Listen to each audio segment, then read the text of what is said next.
layani kami, lawat kami dengan roh-Mu sendiri.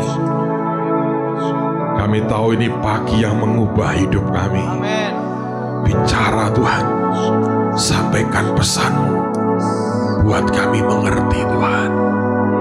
Buat kami mengerti. Roh Kudus yang tolong kami dengan hikmat, wahyu, dan pengertian. Jangan lewatkan satupun hamba minta. Demi nama Tuhan Yesus. Amin, amin, amin, amin. Silakan duduk dalam hadirat Tuhan, saudara. Mari kita buka firman Tuhan. Lihat pada Markus pasal yang ke-9. Injil Markus pasal yang ke-9. Saudara sekalian, ada banyak, saya tidak tahu tentang cara berpikir saudara atau konsep pandanganmu tentang hubungan kita dengan Tuhan. Karena sebetulnya banyak orang tidak pernah atau jarang yang mengerti sebetulnya tipe hubungan dengan Tuhan itu seperti apa. Nah, hari ini saya mau tunjukkan sesuatu yang saya harap membuat kita akan kenal dengan Tuhan kita lebih lagi. Karena seringkali kita membayangkan ya, saya nggak tahu bayangan saudara sih, seringkali Anda membayangkan apa sih, Tuhan itu Tuhan pribadi yang duduk di tahta, dia lihat manusia, dan kemudian dia ngurusi, tiap hari dia sibuk urusan kita, dan kadang-kadang lupa nama kita, tanya sama malaikat, namanya siapa sih, gitu. Lalu kemudian ya kita urusannya, gitu. Tuhan itu sebetulnya ya, gini, dengerin ya, di depan Tuhan, yang lain itu nothing kecuali Petrus Agung.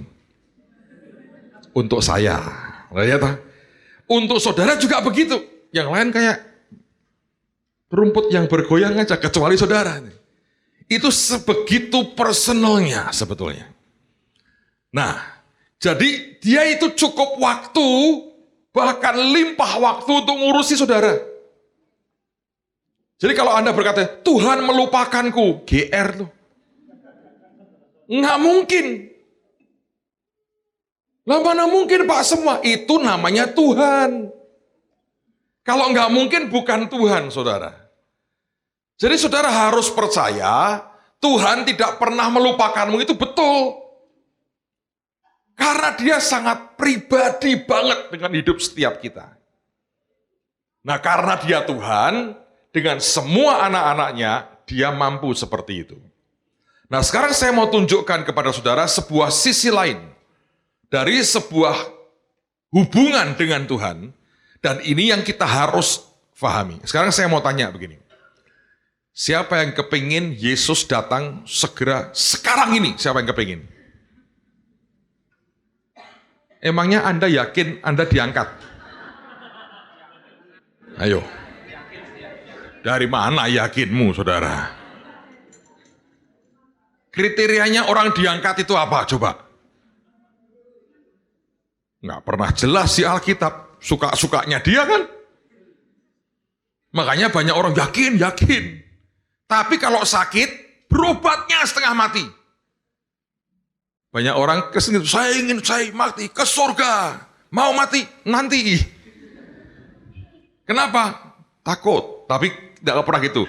Tugasku belum selesai. Oh, kelihatannya mulia banget, padahal takut mati sebetulnya.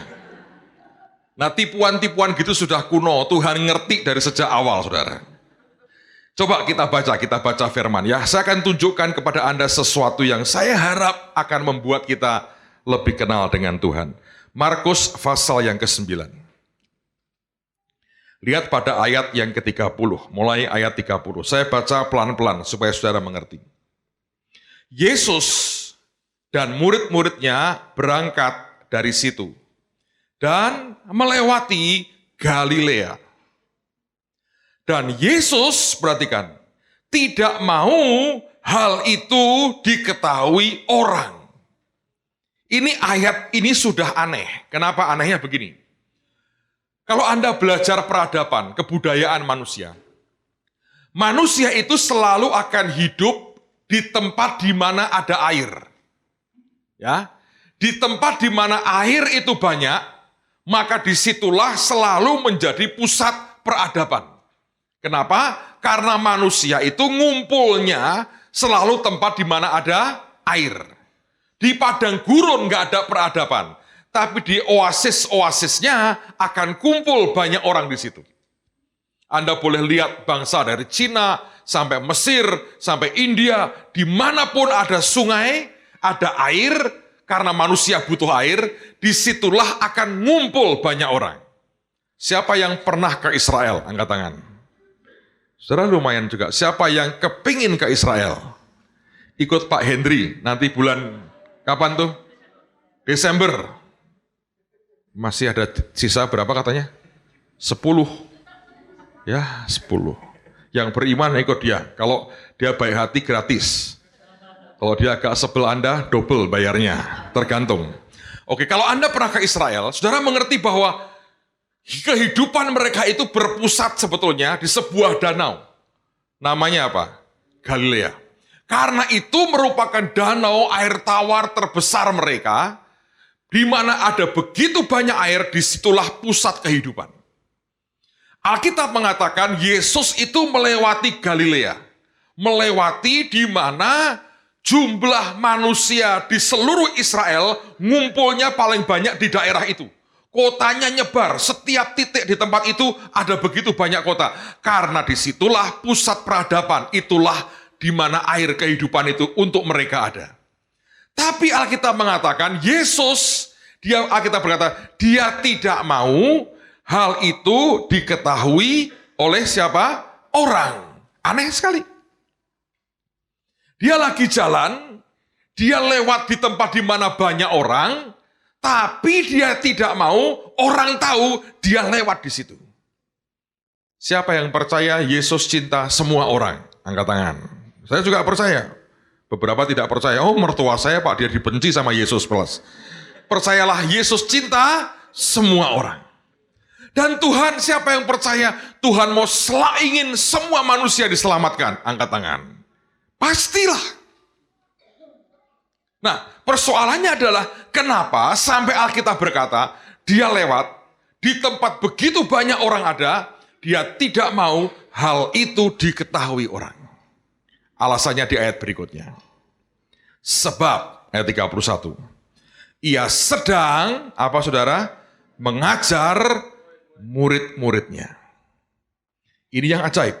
Ia berkata kepada mereka, anak manusia akan diserahkan ke dalam tangan manusia, dan mereka akan membunuh dia, dan 3 hari sesudah ia dibunuh, ia akan bangkit. Nah sekarang Anda bayangkan, gunakan imajinasimu. Tuhan datang untuk manusia. Untuk manusia itu dia datang. Satu hari, dia lagi jalan. Di daerah yang padat manusia. Dia berkata begini, aku tidak mau ya, orang tahu aku melewati daerah mereka. Dan ternyata Alkitab mengatakan, kenapa? Sebab pada waktu itu dia berkata, aku perlu waktu. Aku perlu privacy. Aku perlu tidak diganggu oleh semua permintaan manusia dan orang-orang itu. Sebab ada hal yang aku harus ajarkan kepadamu. Anda bisa membedakan nggak? Anda bisa nangkep nggak hatinya? Gini, kalau aku diketahui orang banyak itu hanya perlu untuk kebutuhan mereka. Tapi tugasku di bumi, mereka tidak peduli. Untuk apa aku datang ke dunia, mereka nggak peduli. Mereka hanya peduli disembuhkan, dibebaskan dari setan, makan roti gratis, ya toh? Lihat mujizat, lihat orang mati dibangkitkan, lihat hidup mereka diberkati, itulah kepentingan mereka. Dan Tuhan tidak keberatan sebetulnya memberikan itu, tetapi pada saat ada sebuah momen tertentu yang dia berkata, ada hal yang menyangkut kepentinganku yang aku harus sampaikan. Dia berkata, itu bukan prioritas lagi. biarkan mereka tidak tahu, sekalipun aku sedang lewat di tengah-tengah mereka, sebab ada hal yang aku mau ajarkan kepadamu. Pertanyaan saya begini, saudara. Dalam hubunganmu dengan Tuhan itu, Anda tergolong orang atau murid? Itu pertanyaan saya. Saudara ini tergolong orang dalam engkau ikut Tuhan, ya pasti semua kita orang sih. Tapi saya pakai istilah Alkitab nih, Anda termasuk orang atau murid? Kalau engkau termasuk orang, ada kabar baik. Tuhan tidak keberatan memberkati saudara. Tetapi itu bukan prioritas hatinya. Sejujurnya loh. Kalau dia sedang mau bicara dari hatinya ini, dia mau ungkapkan, ternyata ladang yang tersedia tidak banyak. Hanya sekelompok orang yang namanya murid. Orang lain ini nggak pernah bisa diajari soal dia akan mati, dia bangkit lagi, nggak mudeng. Yang mereka pahami ini ya, kekristenan yang berkata begini, berkati aku, sembuhkan aku, tolong aku, bayarin utangku, perpanjang umurku. Apalagi, anak-anakku diberkati. Nanti anak-anak dari anak-anakku diberkati. Aku punya rumah sendiri, punya mobil 13. Itu bahasa orang itu. Kadang-kadang Tuhan tidak keberatan, dia berkata, ya oke. Tapi ketika dia mulai bicara kepentingannya dan mandat yang dia terima dari bapaknya, yang jenis Kristen pertama itu, dia nggak bisa. Nah, tadi ketika saya doakan ibadah hari ini, Tuhan berkata, beritahu mereka nak, aku ingin semua anak-anakku itu murid. Yang ketika aku akan mengungkapkan hatiku, mereka orang pertama yang aku tuju. Dan kepada mereka lah aku bisa bicara. Ini loh yang aku inginkan, ini yang aku kehendaki, ini tujuan hidupku. Tapi terus terang, Tuhan berkata, sebagian besar orang Kristen itu golongan orang, saudara. Masih mending loh golongan orang, saudara. Tapi dia cari yang lain. Tuhan sudah punya orang sangat banyak. Dia hanya punya murid sedikit sekali. Nah, Alkitab saya berkata Tuhan tidak mau ketika dia lewat diketahui orang. Sebab buat Tuhan kalau mereka datang, toh dia tidak bisa ngomong seperti dia ngomong ke muridnya.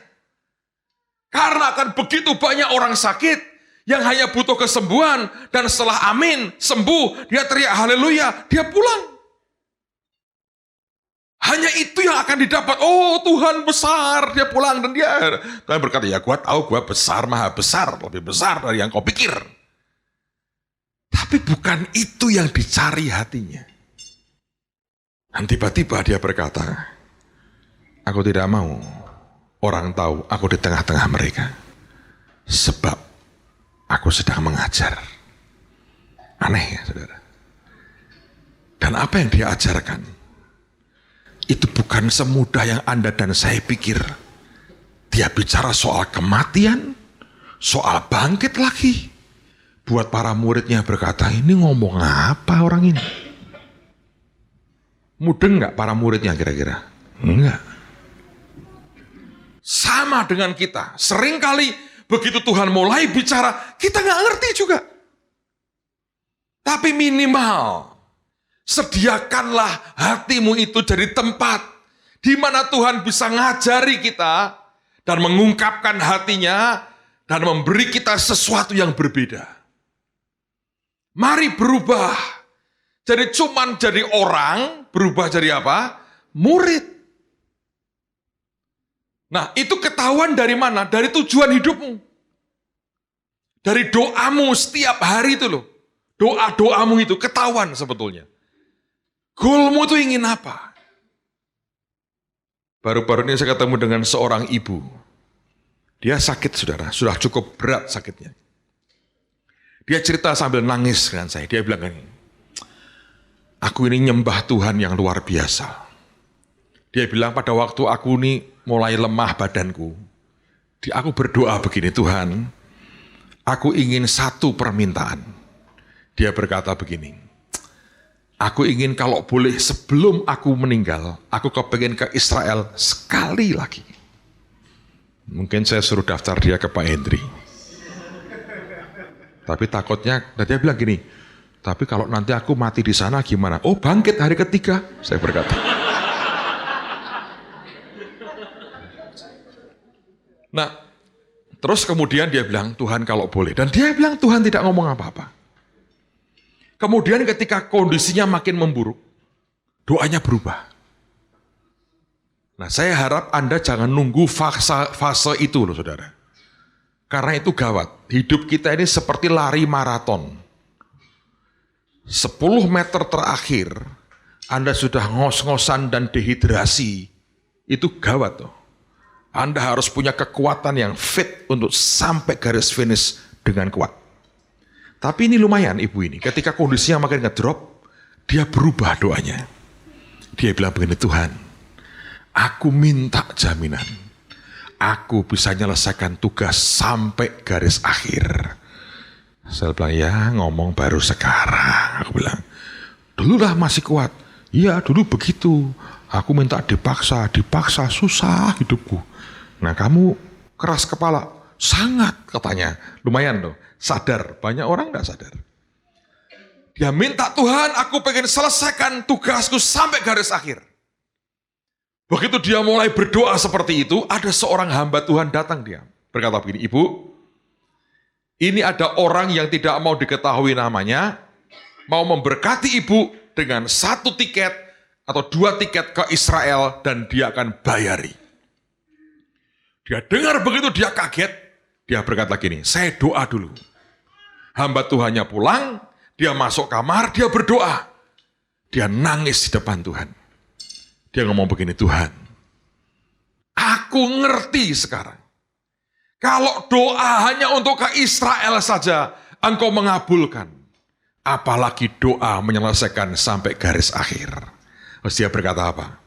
Aku cukup Tuhan, dengan tanda ini cukup.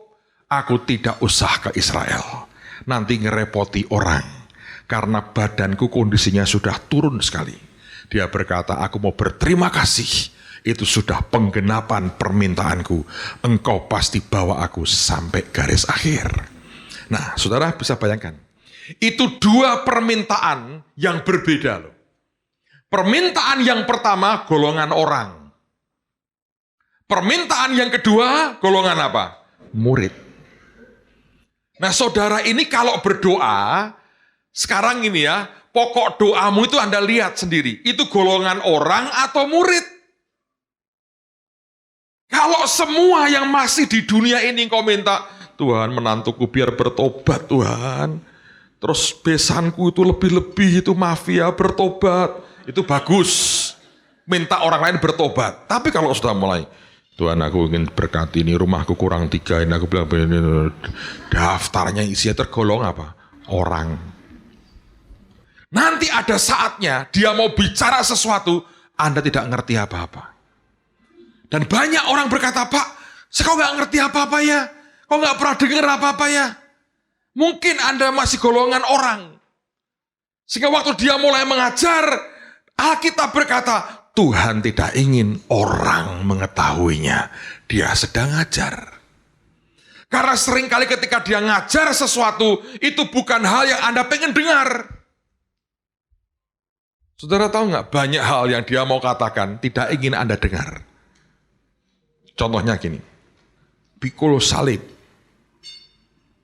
Kalau dia mulai berkata, nak kamu harus pikul salibmu setiap hari. Bukan kalungkan salibmu setiap hari, pikul nak salibmu setiap hari. Kita ini kan membuat ringan salib Tuhan toh saudara. Dia suruh mikul, kita kalungin. Bayangin. Loh, bukannya saya anti dan lepaskanlah kalungmu, tidak. Saudara coba, ini kalau kita buat ini nih, dua kelas terpisah. Kelas pertama kita buat hidup berkelimpahan setiap hari, makin lama makin kaya, kian lama kian kaya. Anda kaya di surga, kaya di bumi, nikmat di surga. Yang sini pikul salib, setia sampai mati, jadi martir, menumpahkan darahnya buat Yesus. Saya mau lihat yang penuh yang mana, saudara. Saya mau lihat itu. Yang di sini dia bilang, serem. Hidup sudah susah. Diomongin begini, ini Pak Hendri di sini, gua ikut Pak Hendri, katanya pasti itu, pasti. Ya kan? Jadi golongan orang ini banyak banget. Nah, dari golongan murid ini juga tidak semuanya oke. Saudara bayangkan, jadi murid Tuhan itu enak nggak? Pada waktu itu. Enak, siapa bilang nggak enak? Waktu Tuhan belum ditangkap loh. Jadi selebritis kok. Bodyguardnya Yesus. Bener gak? Kemana-mana lewat mereka. Bayangin tuh.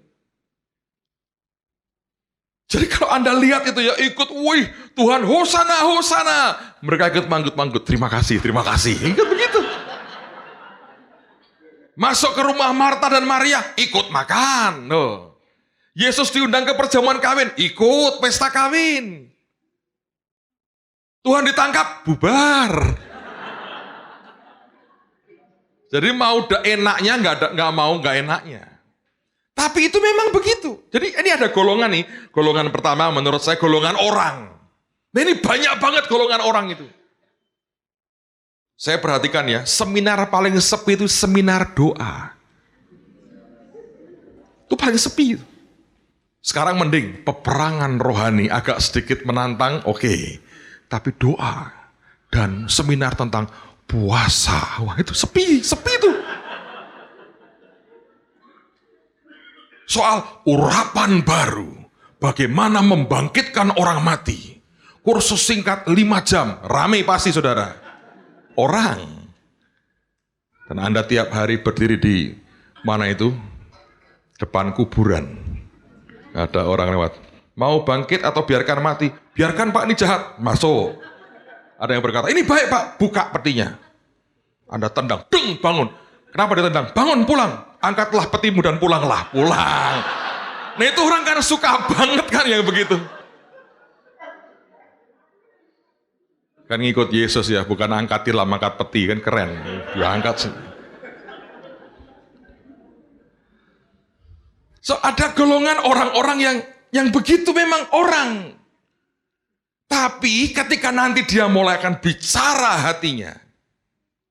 Maka yang golongan pertama ini Alkitab berkata Tuhan tidak mau mereka tahu. Sebab yang diajarkan itu hal yang mereka tidak mau dengar. Oh dia ngajar ke murid-muridnya. Dan dia ngomong soal kematiannya. Dia ngomong soal kebangkitannya. Dan menurut saya ya, gaya mereka begini.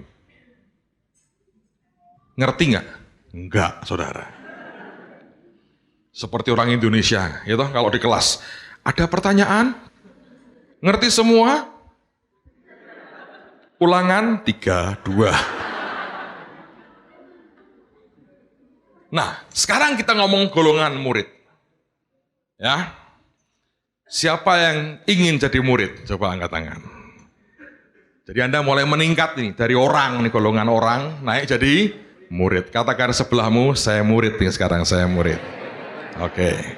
Ya tetap orang tapi murid, saudara ya. Terusin lagi, terusin ayat berikutnya. Saya ulangi lagi ayat 31.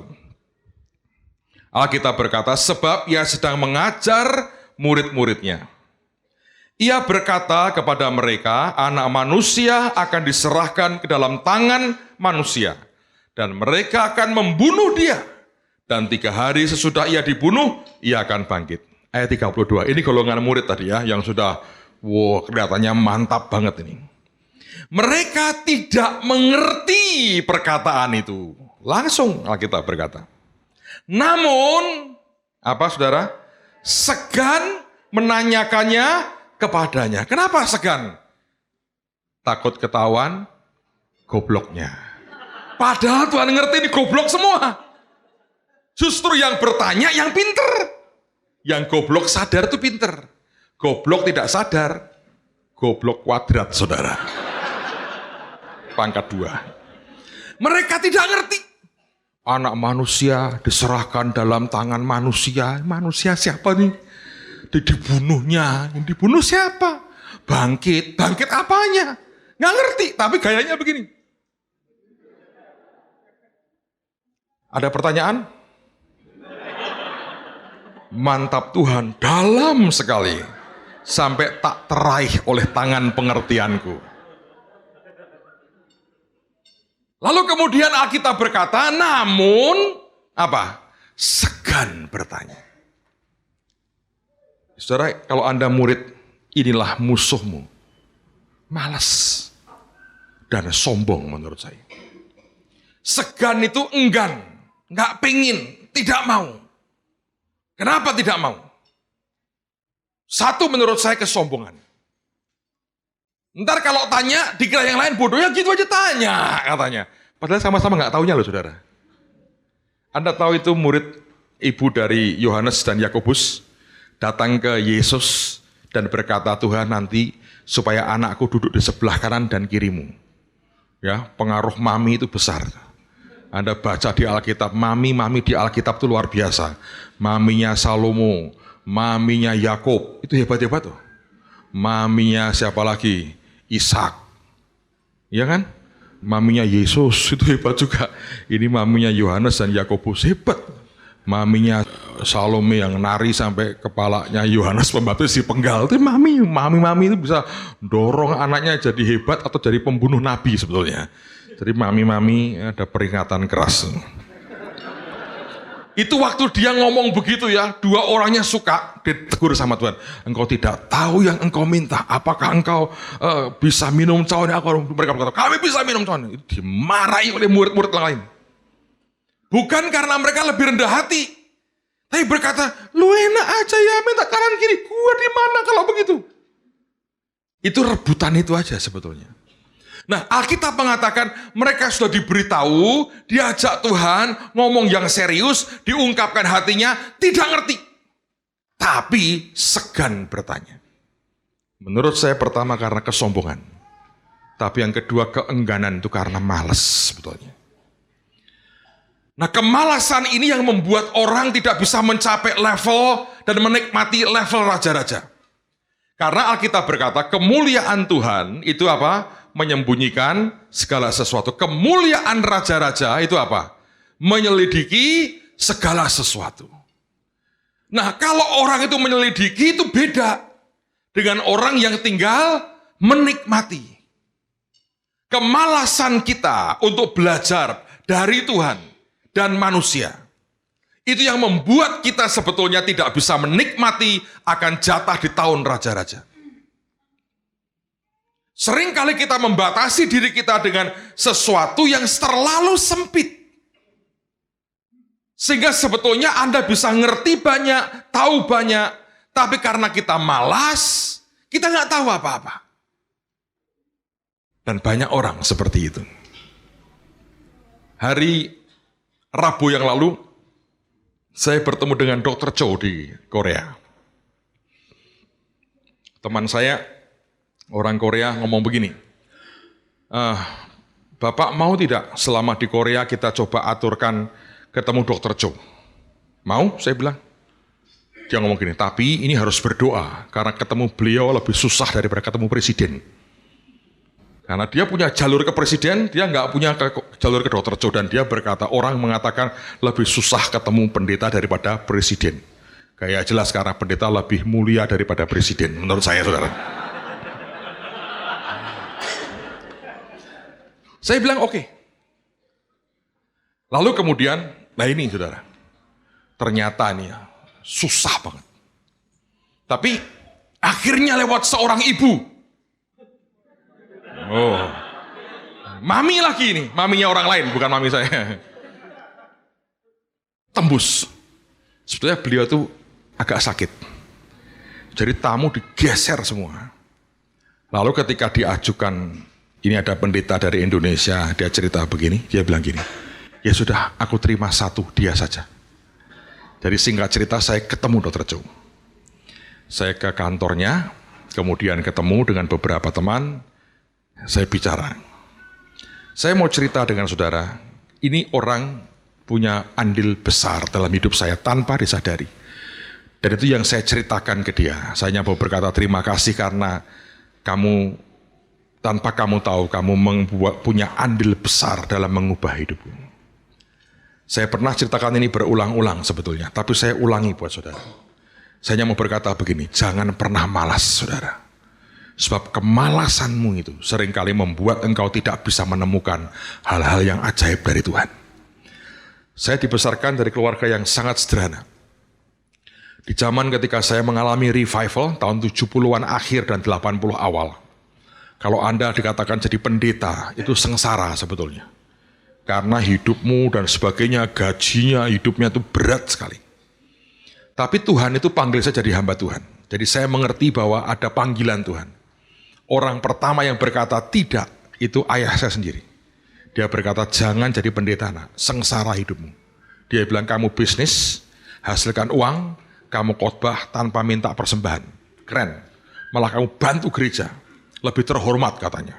Daripada jadi pendeta kamu dihina orang terus, percuma. Nggak ngomong banyak, padahal papi saya ini majelis gereja. Saudara. Nah, saya bilang, lah papi kan majelis gereja. Justru saya majelis gereja, saya tahu kami kelompok yang menindas pendeta. Katanya begitu saudara. Nah, tapi dorongan Tuhan begitu kuat, dan saya nggak pernah ngitung soal hidup, soal segalanya. Saya percaya Tuhan yang aturlah. Lalu kemudian, satu hari di Semarang waktu itu hanya ada satu toko buku, punya orang Amerika.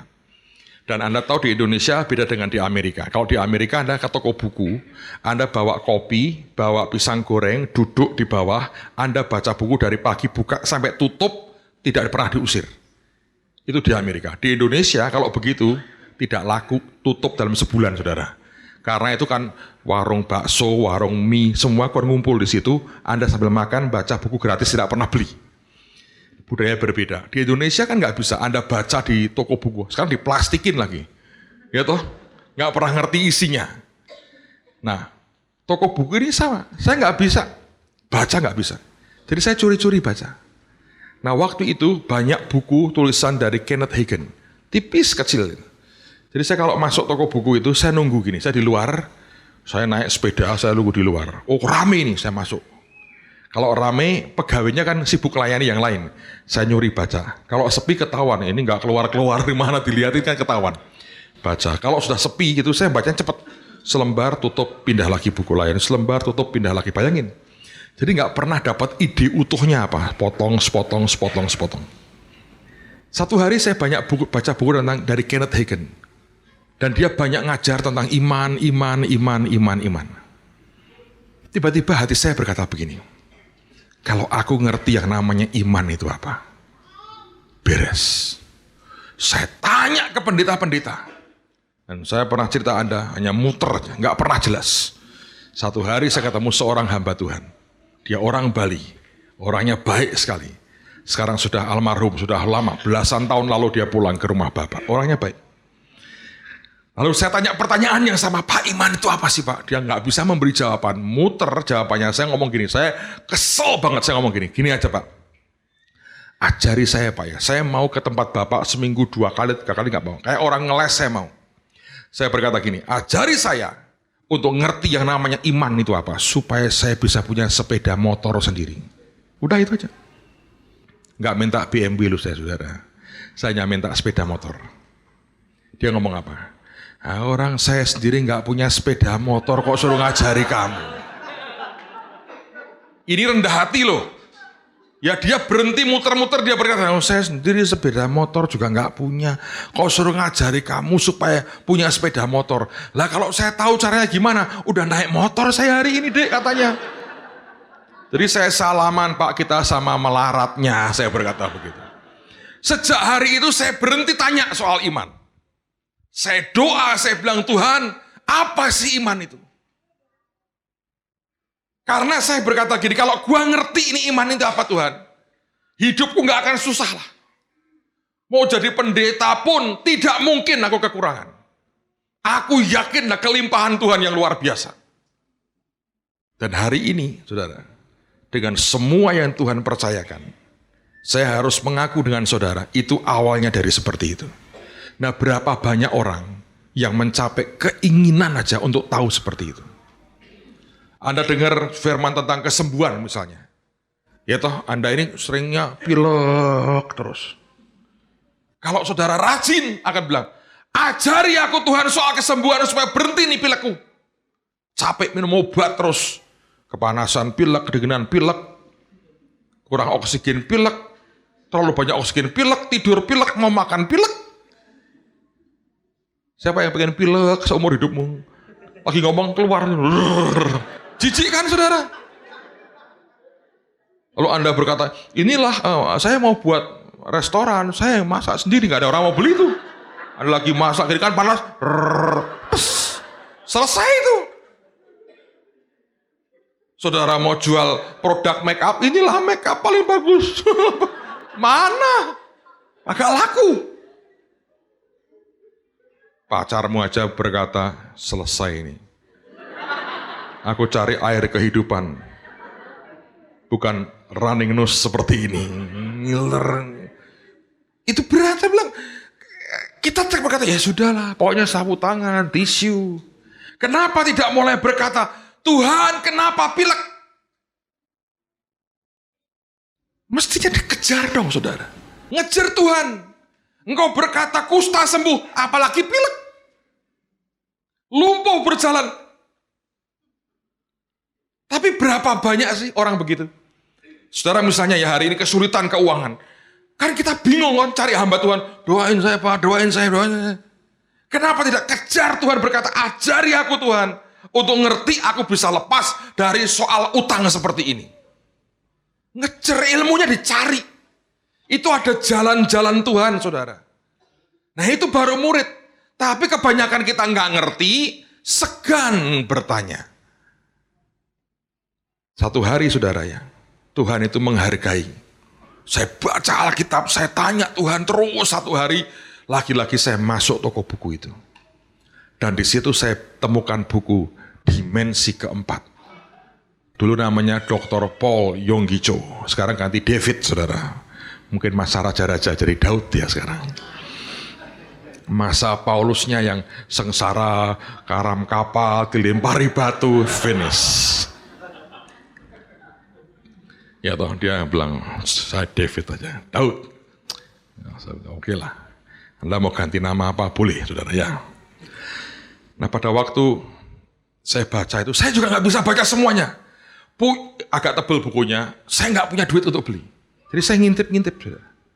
Sambil matanya jelalatan lihat petugasnya itu ya, dia nggak ada, saya baca. Dan ketika itulah beberapa kalimat yang dia tulis masuk di hati saya. Itu memberi pengertian dahsyat sekali. Dan saat memberi pengertian masuk itu saudara, itu merubah semuanya. Sampai hari ini, saya nikmati itu.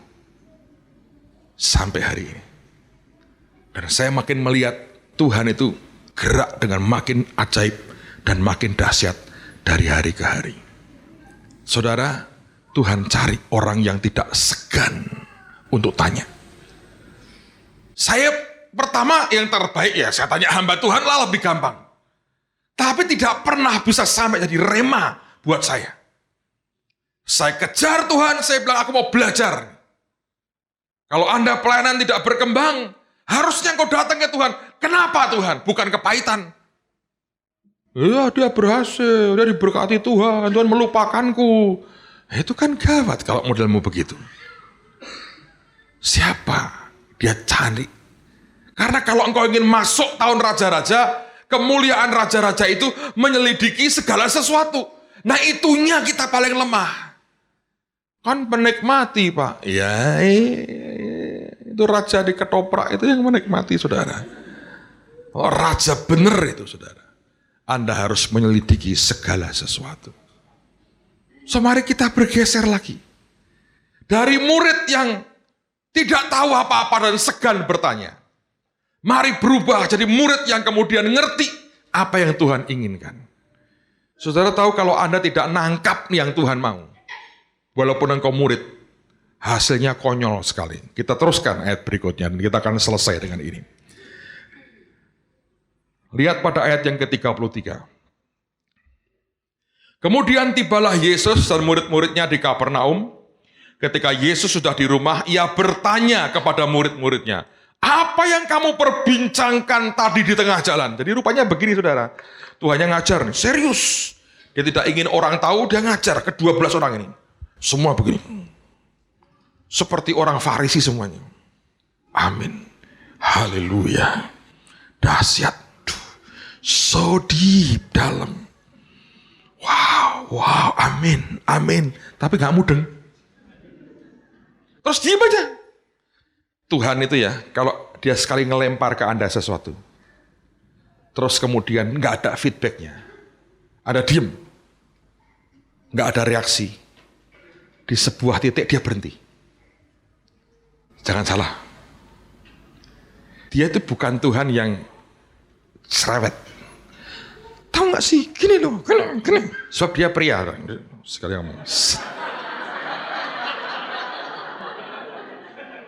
Dia lempar satu. Dilihat, diem. Nggak ada apa-apa, mental. Dia coba lagi sedikit, mental. Dia diem. Buktinya ini. Rupanya mereka diam, Tuhan diam. Sehingga mereka punya waktu ngobrol sendiri. Tuhan tahu nggak kira-kira dia ngomongin apa? Tahu. Tapi ini positive thinkingnya ya. Mungkin kalau kita berpikir, oh mereka sedang mendiskusikan pengajaran yang dalam itu. Enggak. Ngomongnya lain. Dan Tuhannya diam. Buktinya mereka bisa diskusi bersama-sama jalan dengan Yesus, tapi diskusinya tidak melibatkan Yesus. Karena topiknya beda. Saudara bisa ngerti nggak frustrasinya Tuhan ini? Dan Anda harus sadar loh. Dia kalau sudah ngomong sekali, dia ngomong lagi 2 kali, mental, Anda tidak ada sambutan apapun, dia diam loh. Bukan ngambek, enggak. Baik kok dia. Dia enggak ngambekan kayak kita. Ngutuki enggak, apalagi ngutuki. Ya dia bilang, ya udah. Hanya prinsipnya jangan buang mutiara kepada. Jadi kalau diam termasuk golongan. Nah, sekarang mereka ngobrol apa? Ingat loh, dia ngomong soal kematian dan kebangkitannya. Terus ayat berikutnya. Ini konyol banget. Tetapi mereka diam. Nah, gantian. Ditanya, diam. Kenapa? Karena kan harusnya begini. Dia Tuhan ngelempar sesuatu, kalau mereka pengen ngerti aja minimal, diskusi dong di antara mereka. Tentang apa yang diajarkan Tuhan. Tapi enggak. Jadi Tuhan tanya, kalian tadi rame di jalan ngomong apa sih? Ya, artinya Tuhan tidak dilibatkan di pembicaraan mereka. Enggak. Artinya bahan yang Tuhan ajarkan itu mental. Dan mereka memilih topik yang mereka lebih sukai. Ini murid loh. Alkitab berkata, tetapi mereka diam sebab di tengah jalan tadi mereka mempertengkarkan siapa yang terbesar di antara mereka. Gila nggak saudara? Ini bukan mendiskusikan, mempertengkarkan. Ribut ini. Tuhan di depan mereka, maaf ya Tuhan ya, ini bukan urusanmu. Engkau jalan saja ke sini, ini kami punya klub sendiri, arisan murid-muridmu. Ngomong siapa terbesar, mempertengkarkan. Dan banyak kan orang Kristen begitu. Tuhan ngomongnya apa? Ditanya ada pertanyaan enggak, kita hanya manggut, luar biasa, amin, dahsyat, dahsyat, dahsyat. Tuhannya diam karena ngerti ini, enggak bisa masuk, diam. Lalu kemudian ribut sendiri, siapa sih paling hebat di antara kita? Gila enggak saudara? Tapi ini hari ini Kristen begini banyak banget. Hanya ribut. Hal-hal yang bukan Tuhan sampaikan. ributnya siapa terbesar di antara mereka. Kalau tahu diri nih, harusnya siapa yang paling pengecut di antara mereka. Karena nanti Tuhan ditangkap, bubar semua itu. Bubar semua. Tidak ada satupun yang menyertai Tuhan sampai ke tempatnya Pontius Pilatus atau Herodes, saudara. Bubar semua. Gitu kok nggak tahu diri, tanya siapa terbesar di antara mereka. Terusin lagi. Lalu Yesus duduk dan memanggil ke-12 murid itu. Katanya kepada mereka, dia bukannya nggak tahu, dia ngerti. Orang bertengkar kan dia dengar, saudara. Jika seseorang ingin menjadi yang terdahulu, hendaklah ia menjadi yang terakhir dari semuanya dan pelayan dari semuanya. Maka Yesus mengambil seorang anak kecil dan menempatkannya di tengah-tengah mereka. Kemudian ia memeluk anak itu dan berkata kepada mereka, barang siapa menyambut seorang anak seperti ini, dalam namaku ia menyambut aku, dan barang siapa menyambut aku, bukan aku yang disambutnya, tetapi dia yang mengutus aku. Luar biasa. Kalau Anda teruskan cerita tadi, Anda akan tahu ada cerita lebih konyol lagi setelah itu. Tapi tidak ada waktu untuk membahas kekonyolan, karena kita sudah cukup konyol, saudara, dan untuk segera bertobat lebih baik. Amin, saudara. So, hari ini saya mau sampaikan pesan Tuhan. Saya harap Anda bisa menangkap hatinya. Dan kadang-kadang kefrustrasiannya bisa begitu tinggi. Dia sedih, kadang-kadang dia menangis. Sebab tidak banyak orang yang bisa menangkap akan hatinya.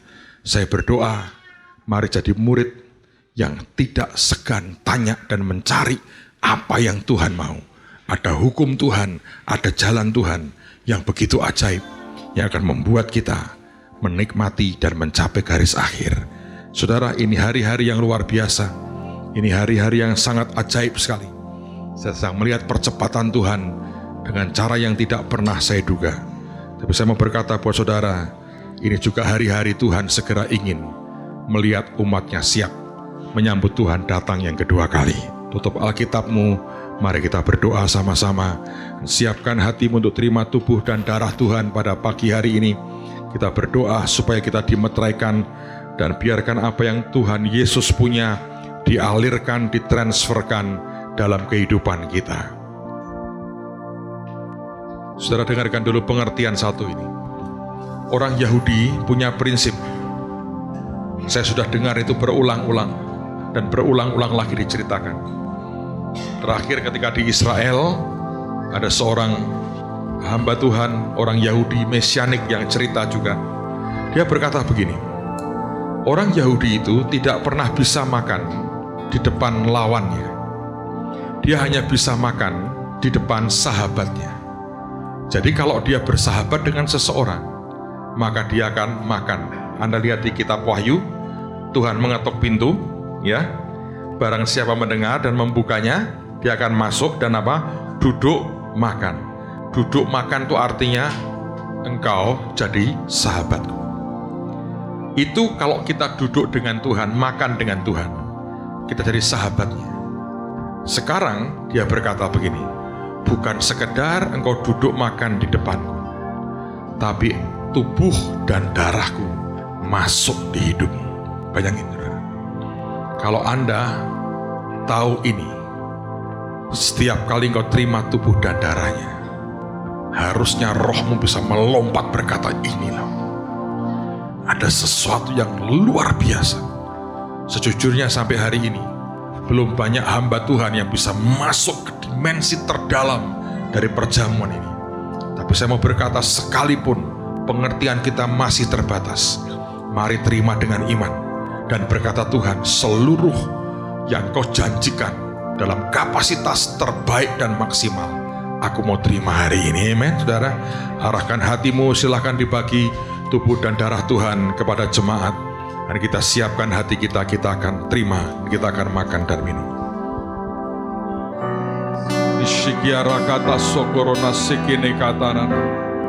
Saya lihat ada kain warna-warni diturunkan dari atas, seperti warna pelangi tapi kuat, warnanya kuat sekali.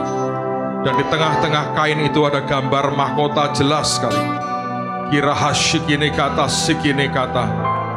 Tuhan berkata begini saudara, ini waktunya anak-anak Tuhan akan ada banyak yang akan punya multi talent, talenta yang banyak sekali. Dalam satu lembar jubah ini dia berkata ini multi talents. Kalau mereka mau, aku akan berikan kepada mereka yang selalu ingin bertanya dan mengerti akan jalan-jalanku. Tuhan berkata aku akan berikan dalam hidup mereka. Saya lihat itu lembarannya gede sekali, turun dengan sangat cepat dan cukup untuk membuat semua kita tanpa terkecuali punya yang namanya multi talent. Saudara, ada banyak orang yang terbatas talentanya.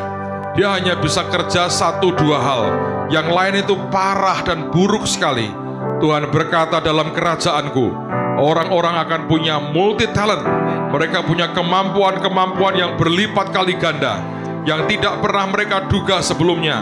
Dan Tuhan berkata aku akan berikan kepada mereka. Kira syatakara sente kerebe shine ketekara rama oroshiki kiata sekene meketo sonto koro paseke nikata sikiarana mata koro sekene kata. Tuhan berikan. Saya lihat ada sayap putih sepasang turun, dan itu berpasang-pasang turun. Tuhan berkata beberapa anakku aku akan berikan sayap. Itu akan membuat engkau naik dengan cepat sekali. Ada banyak rintangan dalam hidupnya. Tuhan berkata dengan sayap ini engkau akan terbang, dan semua rintangan-rintangan itu akan selesai. Engkau melihat dari atas, tidak akan lagi menghalangi hidupmu. Di dalam nama Yesus kami mau terima Tuhan, kami mau terima. Ya Rashikaranata Sokorosekine. Saya lihat seperti tas, seperti ransel. Dan Tuhan berkata ini perbekalan. Ada beberapa orang terima perbekalan Tuhan. Dan Tuhan berkata sejak hari ini engkau tidak akan kekurangan lagi. Tuhan memberkati, memberi engkau perbekalan yang lebih dari cukup. Sikarata sika kami terima. Saya lihat sebuah pedang kerajaan bagus sekali. Pegangannya dari emas, dan di tiap ujungnya ada batu merah delima yang merah bagus sekali.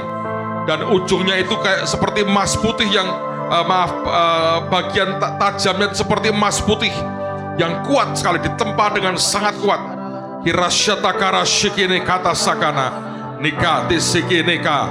Saya lihat hanya beberapa itu, dan dia berkata aku berikan kepada beberapa dari anakku, sebab ini yang mereka tunggu, yang mereka nantikan. Tuhan kami terima Tuhan. Dalam nama Tuhan Yesus. Shikarana sikini kata sogoro sikanaka.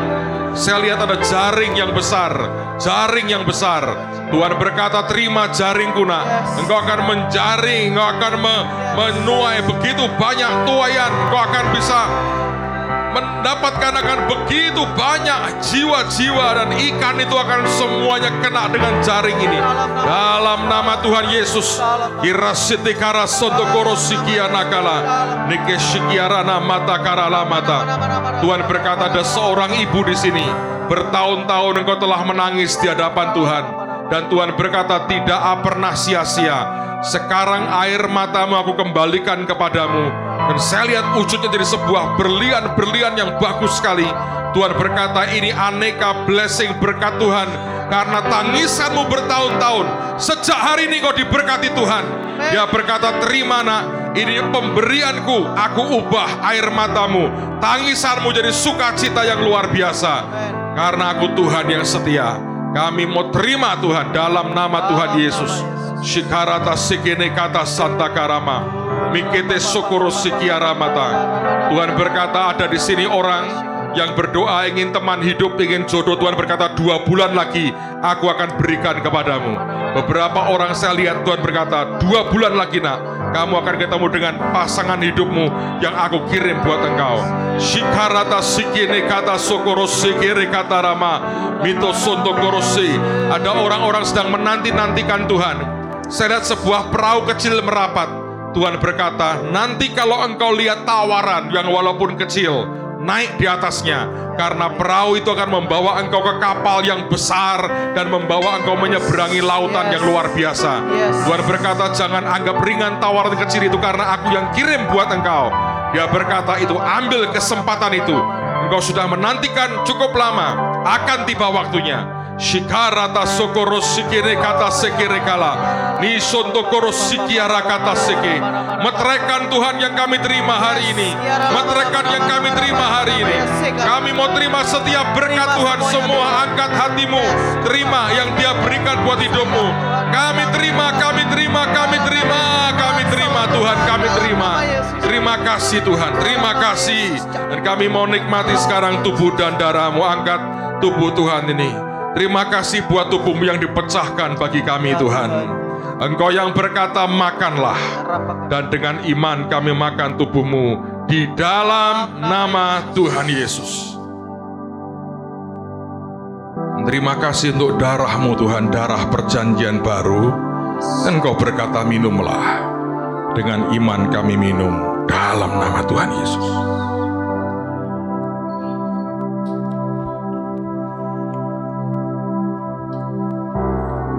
Angkat tanganmu di depan Tuhan. Terima berkat Tuhan dalam hidupmu, saudara. Terima berkat Tuhan dalam hidupmu. Engkau diberkati Tuhan hari ini.